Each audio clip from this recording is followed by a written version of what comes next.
Hello, everyone, and welcome to the Meme-ification of Trump. White women gone web warrior. So, this research idea landed in my lap about the time that we watched the interview of Dr. Ashley Hink when she was talking about fandom, but more specifically, political fandom. And that really caught my attention. I immediately bought her book online and I emailed Dr. Hubbard asking to switch my topic. And so this is an area pretty unknown to me. So it was fun to research, but I have a background in political science, and so I have thoroughly enjoyed this. So here we go. All right. In both the 2016 and 2020 election, white women were the only female demographic to give the greater percentage of their support to the Republican candidate. They also seem to take center stage when it comes to displays of fandom on social media. And understanding how this phenomenon relates to the intersectionality of race, gender, and socioeconomic status impacts political beliefs and identity. It is also important to understand how social media influences political discourse, fuels the political divide, and lends to fandom and the celebrity status of political figures. Since white women are the only female demographic identified with a greater percentage of support for Trump, it is important to understand the variables that impact this affiliation and how it influences their social media presence as it relates to politics. Research of this nature will identify how social media shapes political identity and how political identity shapes social media as a political debate forum. This research could be useful to social scientists in political science, sociology, behavioral psychology, and of course, communication, and serve as a tool for political discourse. So, first, let's talk about what fandom is. So, everyone knows pretty much what a fan is and what fanship is. What fandom is it's a collective. So it's a collective group of fans that are unified for their love or um, how they idolize a particular fan object. And in this case, Donald Trump is the fan object.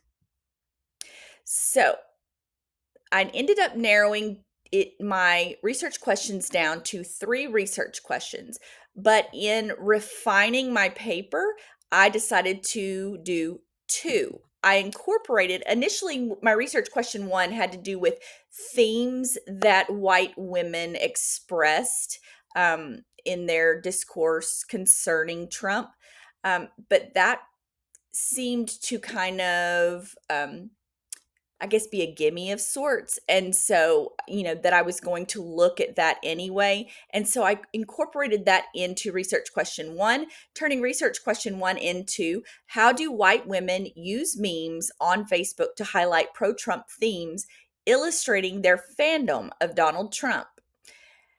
And in doing this research, I ran into another facet of this phenomena that really intrigued me, and that was anti fandom.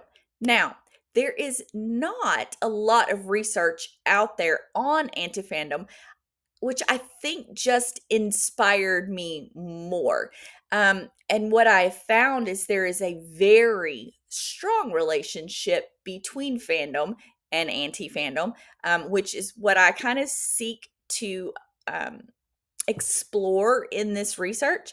So, research question 2 is how do white women use anti fandom memes epitomizing Trump oppositionists on Facebook to illustrate their fandom of Donald Trump? So, going into the coding process, I sort of let the codes reveal themselves. Although I'm not going to lie, after looking at the memes and when I started collecting them, I naturally started to see certain patterns.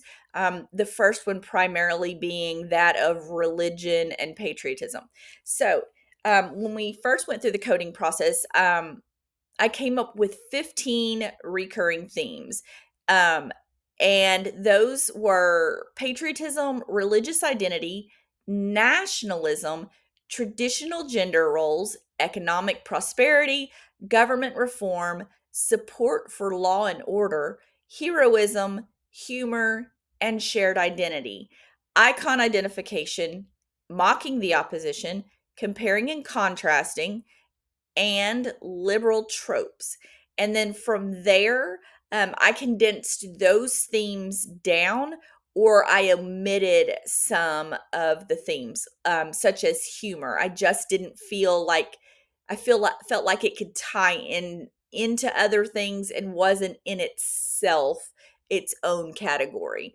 And so I came up with 5 focused codes, and those ended up being patriotic identity and values, populist and anti-elitist, heroism and idolatry, shared identity, and opposition mockery. So now let's get into the definitions of those codes, and you're going to see some of the memes that I collected.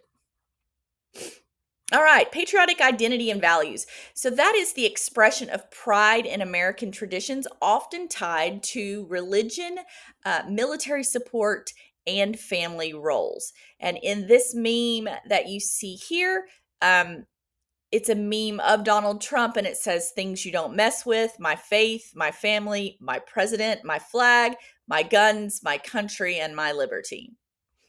And so there we have that.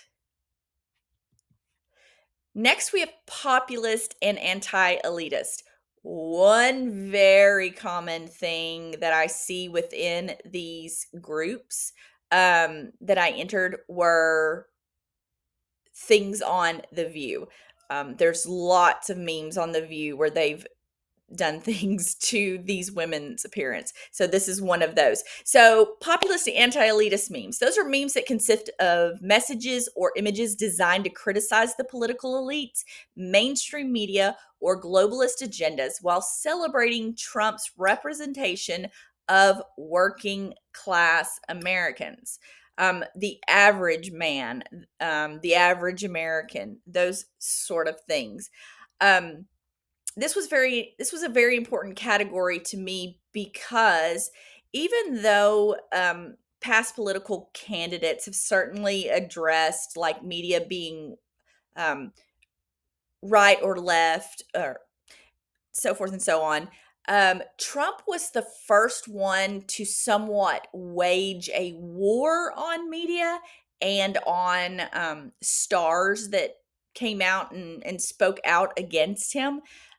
He was the first political candidate really in history to kind of go after them and tell them that, you know, this was going to be the end of their career, or he was going to see to it that, you know, this media outlet was destroyed or this media mogul was destroyed, so forth and so on. So that's why this category was really important, because he is the first president to really hone in on this.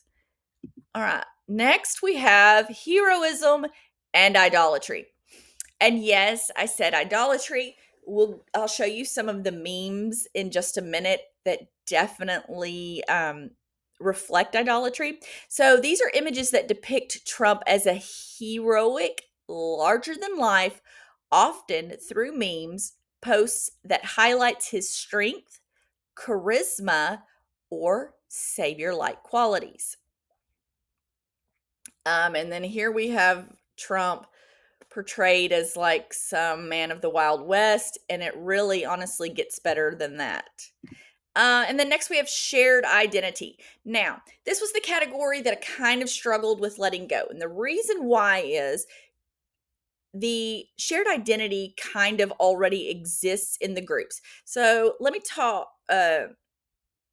Well, let me get through this one first. So, shared identity are memes that possess content that fosters a sense of belonging among Trump supporters, particularly white women, by reinforcing shared values, experiences, and goals. And so, a lot of the memes I chose for this said we, us, it represented a collective. Now, how I went about forming my research is I went into Facebook groups that were specifically for women. Now, I could not find any that were pro Trump supporters. I could not find any groups on Facebook that were specifically for white female supporters. However, I did find those on X or Twitter. All right, this brings us to our last category, which I think is my absolute favorite. This is opposition and mockery. It's mockery of the opposition, displays the use of humor, caricatures, or derogatory tropes in memes to ridicule Trump opponents, such as liberals or Democrats, or as irrational, weak, or hypocritical. So here you see a picture of Kamala Harris, and it says, "Remember, a prostitute will tell you whatever you want to hear as long as you pay her." And this is a frequent message within a lot of the memes that belong to this category. All right, here are the results. So I went into these groups. Now, I acted as an observer in these groups. And so someone had brought up the point of me being a lurker. And I had actually sent Dr. Hubbard a email about that. And the more I'd read like Tracy's chapter 5 on that, and kind of went back and forth. So I actually went to like the IRB stuff and I started reading. And in there it said that like these groups, while they're private and I had to join them, they do not, because of their large nature and random nature, you're not really guaranteed privacy within these groups. This entire research does not have to go before the IRB, because it does not. All I did was observe. I didn't interact with them. I didn't goad them. I didn't use any form of deception. I was completely honest. So here's our results. Patriotic identity, there were 62 out of 200 memes. Populist and anti-elitist were at 27 memes. Heroism and idolatry were at 39. Shared identity was at 17. And opposition and mockery were at 53, for a total of 200 memes. So as we see here, patriotic identity, that was number one. And then in a close second is opposition mockery. Now, this is all prior to the election. These my post-election results, when I get to that, that's going to be my next project, you're going to see a big change. All right. I also went into doing fandom versus anti-fandom.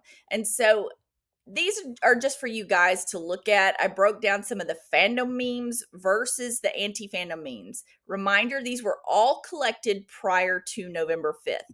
All right, so the discussion.